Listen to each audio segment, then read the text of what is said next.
Hey there, got a couple tips related to NOx sensors or NOx sensors here on diesel engines. The first tip is when it comes to diagnosing these systems.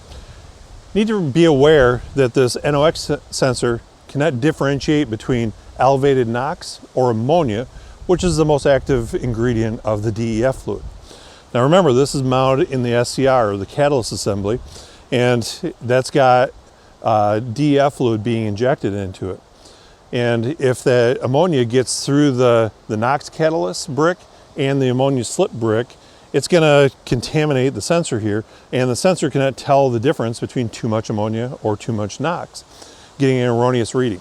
So the big tip here is we need to take our scan tool and put the truck into a manual regen, or perform a regen. That heat in the regen process is going to clean any ammonia out of the SCR system, and we're going to be left reading the true value according to the sensor.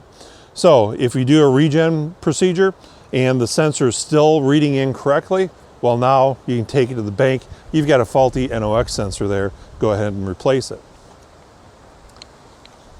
Tip number 2 comes to the replacement procedure itself. As you're removing or installing these, grab your old O2 sensor wrench and slide it onto here, and it's going to give you a better fit when you're trying to remove this sensor out of the exhaust system.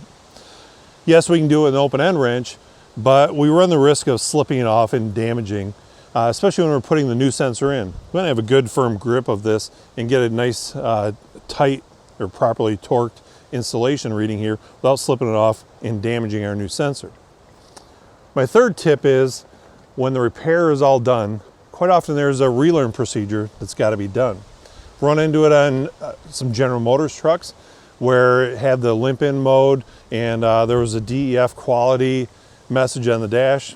Technician, I feel, did the correct diagnosis, replaced the NOx sensor, and then forgot to do the DEF quality retest procedure in the scan tool here, which is going to force the system to operate, kind of recalibrate itself, if you will, and then clear the message there.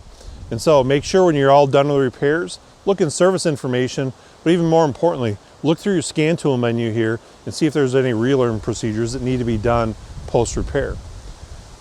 Well, so there you have it.